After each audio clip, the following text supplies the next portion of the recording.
The host texted us, "Enjoy your stay," 40 minutes before he let himself into our bedroom. We didn't know that yet. All we knew, checking in on a Friday night in October, was that the place looked exactly like the photos. Exposed brick, a lockbox by the door, a laminated guidebook on the counter with the Wi-Fi password circled in pen. 5 stars, 340 reviews, every one of them glowing. My girlfriend Dana had booked it for our anniversary, and she'd spent a week picking this place over 3 others because of how spotless the reviews were. The first night was normal. We got takeout, watched something on my laptop, went to bed around midnight. I remember thinking the apartment felt almost too curated, like a hotel trying to look like someone's actual home.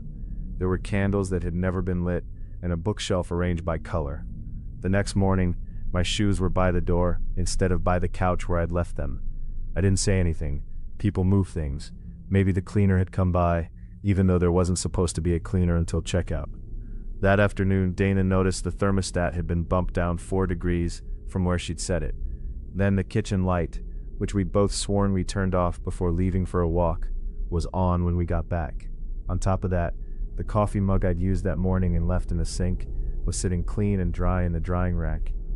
I messaged the host through the app, a guy named Curtis, profile picture of him standing in front of a lake, holding a fish, and asked if maintenance or cleaning had come by. No one's been in. Smart thermostat probably glitched. Enjoy. That night, the front door was unlocked. Not broken, unlocked.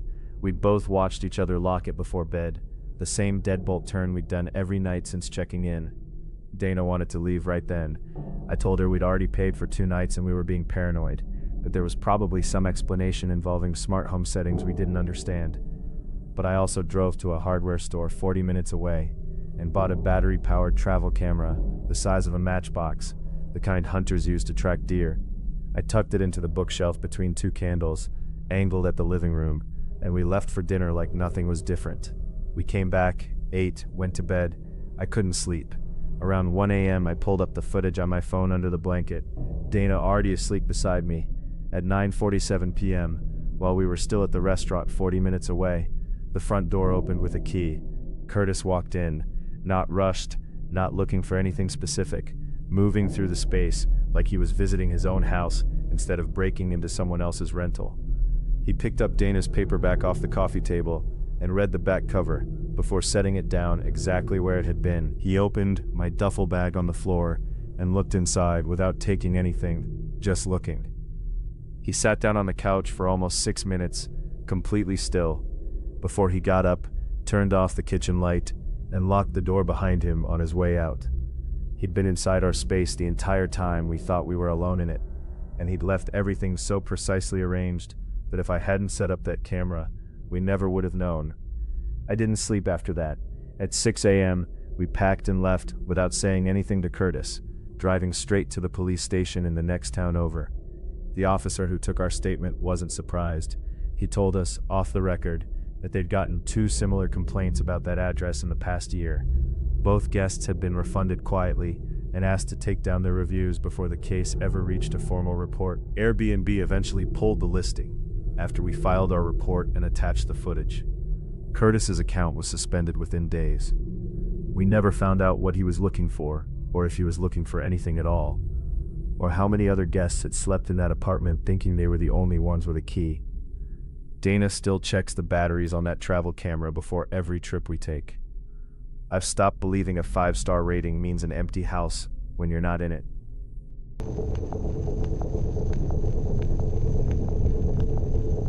The door at the end of the hallway had a padlock on it that wasn't in a single photo of the listing. 4 of us had booked the place for a college friend's bachelorette, a converted farmhouse outside Asheville, 3 bedrooms, sleep 6, according to the listing description. When we pulled up the gravel driveway and started hauling bags inside, we counted the doors ourselves, just out of habit. 4 bedrooms, 1 locked, with a hasp and padlock bolted straight into the frame like it had been added after the fact. "That's just storage," the host said when I texted her a photo of it. "Ignore it, nothing back there." We laughed it off, unpacked, and started drinking. The house was beautiful otherwise. Original hardwood, a wraparound porch, exactly what the pictures promised. Around midnight, Priya knocked on my door asking if I'd heard water running somewhere in the house. I hadn't, but when we both stood in the hallway outside the locked room, we heard it too. A faucet turning on, then footsteps, crossing what sounded like a tile floor, then nothing. I figured it was old pipes. Farmhouses make noise, I told her, and she nodded like she wanted to believe it. The second night it happened again, except this time there was a voice. Low, male, talking in the cadence of someone on a phone call. Pauses in the right places, like he was listening and responding. Then a phone buzzing against a hard surface, 3 short vibrations in a row, right through the wall behind my headboard. Nobody in our group had a voice that deep. We texted the host again, and this time called when she didn't respond fast enough. She said the house sometimes had settling noise from the old plumbing, and that the room was locked for insurance reasons. Bad flooring, a liability issue from a renovation that never finished. It didn't explain the voice, and it definitely didn't explain the phone.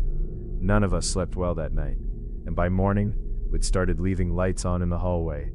The next morning, Renata found a grocery receipt near the back door, half tucked under the mat. Frozen pizzas, energy drinks, cigarettes, nothing any of us had bought. We stared at it before someone said what we were all thinking. Whoever was making those noises had their own groceries, which meant they'd been in and out of the house while we slept. We pulled up the doorbell camera footage in the app and scrubbed back through the last 2 nights. At 2 a.m. the first night, a shape crossed in front of the porch light for less than a second, moving toward the back of the house instead of the front. None of us had gone near the front door at that hour. That same morning, I noticed a second toothbrush in the bathroom cup, bristles worn flat, definitely not ours.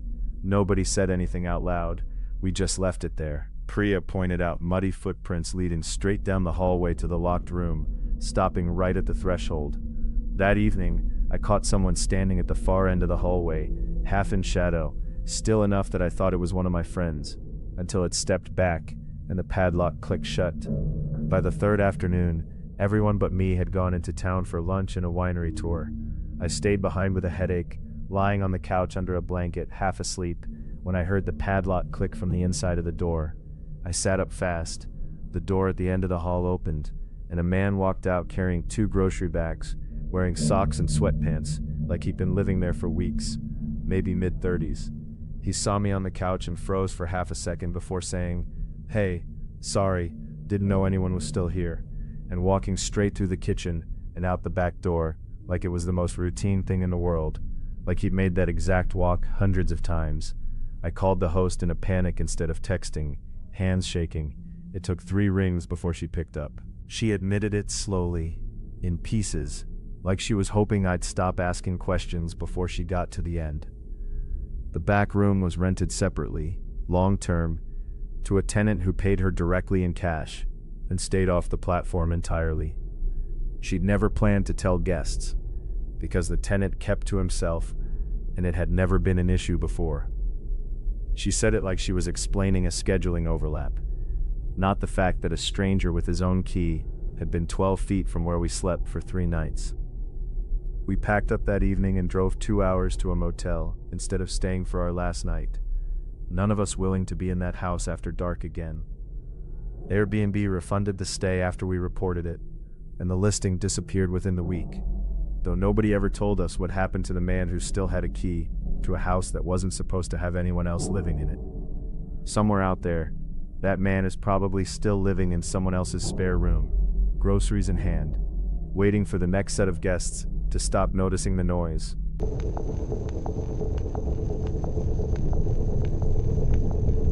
Airbnb sent a notification that the host had replied to our 5-star review. The problem was, we'd never left one. Mark and I had stayed at a downtown loft for a work trip, 3 nights, completely uneventful as far as we knew. We checked out on a Sunday morning, flew home that afternoon, and didn't think about the place again until Tuesday, when my phone buzzed with the notification. I opened the app expecting some kind of glitch. There it was, posted under my account, 5 stars, amazing stay, host was so accommodating, we'd come back anytime. I hadn't written a word of it.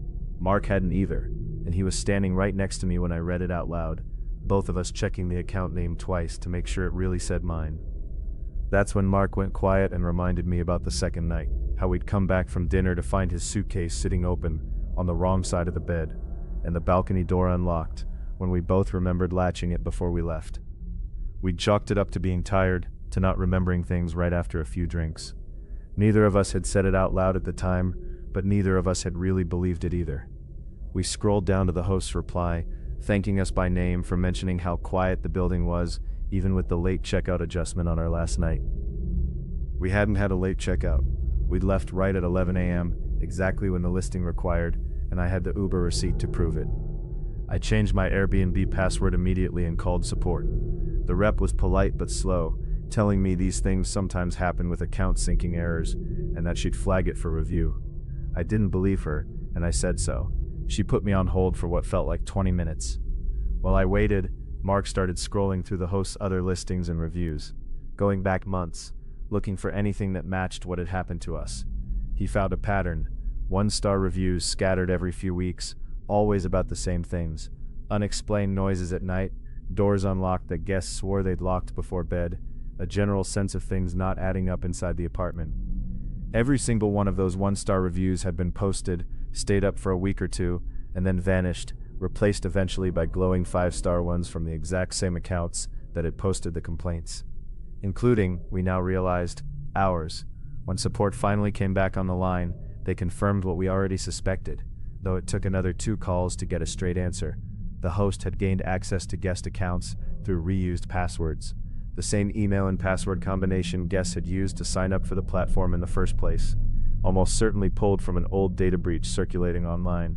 He'd been logging into those accounts quietly, posting glowing reviews under real guest names, and burying the complaints that told the truth about what had actually happened during those stays. Airbnb removed the fake review, suspended the host's account, and told us an investigation into the property was ongoing. They wouldn't say what specifically had prompted those 1-star reviews before they disappeared, only that they were looking into guest safety concerns tied to that address, phrasing that told me everything and nothing at once.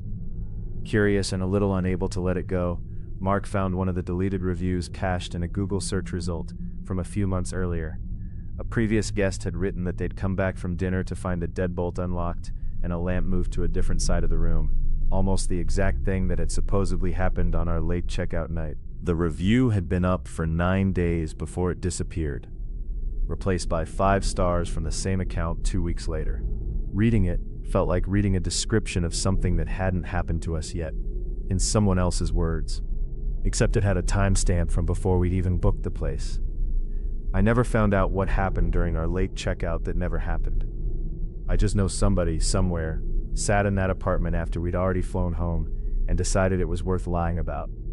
We reported the address to Airbnb Trust and Safety separately from the account issue, hoping it would trigger a deeper look at the property itself, not just the fake review. 2 weeks later, the listing was still active, still booking, still sitting at 4.9 stars, with our review, the real one this time, quietly added underneath a dozen others that read almost exactly like it. Somewhere in that host's message history, our real names are probably still sitting next to 5-star reviews for a stay that in at least one small way, we never actually had.